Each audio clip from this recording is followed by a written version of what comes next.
Hello everyone. ഇന്നിപ്പം ഞാൻ കാണിക്കാൻ പോണ ഒരു ഹെർബൽ ക്യൂറാണ്.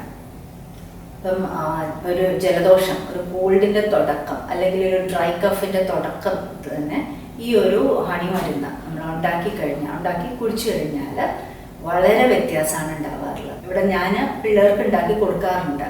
ഇതെനിക്ക് ശരിക്കും പറഞ്ഞു തന്നത് എൻ്റെ ഒരു ഫ്രണ്ട് തന്നെയാണ് ഇത് പറഞ്ഞു തന്നത്. ശരിക്കും ഇത് തന്നെ ഉണ്ടാക്കി കണ്ടിട്ടാണ് ഞാനും ഉണ്ടാക്കാൻ തുടങ്ങിയത്. അപ്പം ഇത് ശരിക്കും ധന്യയുടെ കുഞ്ഞിലേ മുതൽ ധന്യയുടെ ഡാഡി അങ്കിൾ ഉണ്ടാക്കി കൊടുത്തിട്ടാണ് അടുത്ത ജനറേഷനിലേക്കും കൂടെ തന്നെ ഇത് കൊണ്ടുവന്നിട്ടുണ്ട്. അപ്പം അത്രയും ഒരു ഹെൽപ്ഫുൾ ആയിട്ടുള്ള ഒരു ക്യൂർ ആണല്ലോ, അതുകൊണ്ടാണല്ലോ അടുത്ത ജനറേഷനിലേക്ക് നമ്മളിത് കൊണ്ടുവരിക. ഇത് കണ്ടിട്ട് ഞങ്ങൾ ഫ്രണ്ട്സും ഇപ്പം എല്ലാവരും ഉണ്ടാക്കി തുടങ്ങിയിട്ടുണ്ട്. ഇതിപ്പം ഞങ്ങൾ തന്നെ ഇട്ട പേരാണ് ഹണി മരുന്ന് എന്നുള്ളത്.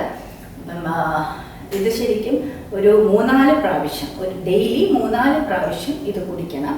അതേപോലെ ഒരു 3-4 ദിവസത്തേക്ക് കണ്ടിന്യൂസ് ആയിട്ട് കുടിച്ചു കഴിഞ്ഞാൽ നല്ല വ്യത്യാസം ഉണ്ടാവാറുണ്ട്. അപ്പം ഇവിടെ അത് വലിയവർക്കാണെങ്കിലും പിള്ളേർക്കാണെങ്കിലും എല്ലാം. അപ്പം പിള്ളേർക്ക് കൊടുക്കുമ്പോൾ നമ്മൾ ഹണി കുറച്ച് കൂടുതൽ ഇട്ടാൽ മതി, വലിയവർക്ക് അത്രയും ആവശ്യമില്ല. അപ്പം ധന്യയ്ക്കും അങ്കിളിനും ഒരു സ്പെഷ്യൽ താങ്ക്സ്. കാരണം അവരിലൂടെയാണ് നമ്മളെല്ലാം ഇങ്ങനെയൊരു കാര്യമുണ്ട് എന്ന് തന്നെ അറിയണത്. അവർ പറഞ്ഞു തന്നുകൊണ്ടാണ് എനിക്ക് നിങ്ങൾക്കും ഇത് പറഞ്ഞു തരാൻ പറ്റിയത്. അപ്പം ഈ ഒരു ഹെർബൽ ക്യൂർ എല്ലാവർക്കും യൂസ്ഫുൾ ആവട്ടെ.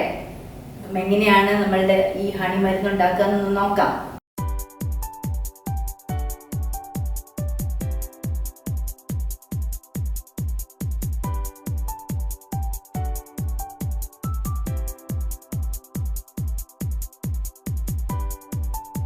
ഇപ്പം 1 ലിറ്റർ വെള്ളത്തിൻ്റെ മെഷർമെൻറ്റിൻ്റെയാണ് എല്ലാം ഞാൻ കാണിക്കണേ. പിന്നെ ഇതേപോലെ 2 ഇഞ്ച് നീളത്തിലുള്ള ഇഞ്ചി ഒന്ന് ചതച്ചിട്ടിടണം. അതേപോലെ സിനമൺ സ്റ്റിക്ക്, ഇതേപോലെ ഒരു വലിയ സിനമൺ സ്റ്റിക്ക്. ഇതിലെ എല്ലാത്തിൻ്റെയും മെഷർമെൻറ്റ് നമുക്ക് ഇഷ്ടമുള്ള പോലെ ആവാം. ഞാനിപ്പം 1 ലിറ്റർ വെള്ളത്തിൻ്റെ കറക്റ്റ് ഇതേപോലെ മെഷർമെൻറ്റ്, ഇപ്പം ഇഞ്ചിയുടെ ആണെങ്കിലും ബാക്കി ഇൻഗ്രീഡിയൻസ് ആണെങ്കിലും ഇതേപോലെ മെഷർമെൻറ്റ് വേണമെന്നില്ല, നിങ്ങൾക്ക് കുറച്ച് കൂടുതലൊക്കെ യൂസ് ചെയ്യാം. ഞാനൊരു അപ്രോക്സിമേറ്റ് ആയിട്ടുള്ള ഒരു മെഷർമെൻറ്റാണ് കാണിക്കണത്. പിന്നെ പനിക്കൂർക്കയുടെ ഇല, ഇത് ഓപ്ഷനാണ്, ഉള്ളവർ ഇടുക. 4-5 എണ്ണം ഞാൻ എടുത്തിട്ടുണ്ട്. അതേപോലെ തുളസിയുടെ ഇല, അതൊരു 3-4 എണ്ണം. അപ്പം അഥവാ തുളസി ഇല്ലാത്തവരാണെങ്കിൽ തുളസി പൗഡർ എന്നും പറഞ്ഞ് കിട്ടും, പൊടി കിട്ടും, അതാണെങ്കിലും യൂസ് ചെയ്യാം. പിന്നെ മഞ്ഞൾപ്പൊടി, ഇപ്പം മഞ്ഞളായിട്ടുണ്ടെങ്കിൽ മഞ്ഞളിടാം. അപ്പം 1 ഗ്ലാസ്സിന് 1 പിഞ്ച് മതി. ഇപ്പം 1 ലിറ്റർ എന്ന് പറയുമ്പം 4 ഗ്ലാസ്സോളം ഉണ്ട്. ഇനിയും ഇത് നന്നായിട്ട് ഒരു 10-15 മിനിറ്റോളം ഒന്ന് തിളപ്പിക്കണം.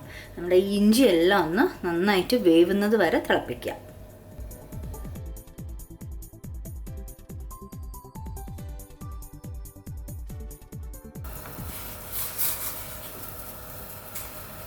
ഇഞ്ചിയൊക്കെ നന്നായിട്ട് വെന്തു. ഇപ്പോൾ ഒരു 15 മിനിറ്റ്സ് ആയിട്ട് ഞാനത് തിളപ്പിക്കുകയായിരുന്നു. ഇനിയും ഫ്ലെയിം ഓഫ് ചെയ്യാം. ഈ ഹണി വെള്ളം നമുക്ക് ഇങ്ങനെ അടച്ച് 1 ദിവസം വരെ വേണമെങ്കിലും വെക്കാം. പക്ഷേ ഇത് കുടിക്കുന്നതിന് മുമ്പ് ഇത് കുറച്ച്, ഇപ്പം 1 ഗ്ലാസ്സാണ് വേണ്ടതെങ്കിൽ 1 ഗ്ലാസ് എടുത്ത് കുറച്ചൊന്ന് ചൂടാക്കിയിട്ട് അതിലേക്ക് ഹണിയും കൂടെ ഒന്ന് 1 ടീസ്പൂൺ ഹണി മിക്സ് ചെയ്യുക. ഹണി ആണെങ്കിൽ ഇപ്പം മധുരം കൂടുതൽ, ഇപ്പം കുട്ടികൾക്ക് കൊടുക്കുകയാണെങ്കിൽ 2 ടീസ്പൂൺ വരെ കൊടുക്കാം. എന്നാലും നല്ല മധുരം ഉണ്ടെങ്കിൽ അവർ സുഖമായിട്ട് കുടിച്ചോളും. ഇപ്പം ചെറുതായിട്ടൊന്ന് ആറിയിട്ടുണ്ട്. അപ്പം ഇതെങ്ങനെയാണ് കുടിക്കേണ്ടതെന്ന് വെച്ചാൽ കുറച്ച് ഒഴിക്കുക, എത്ര ആവശ്യാനുസരണം ഇതിനകത്തേക്ക് ഒഴിക്കുക.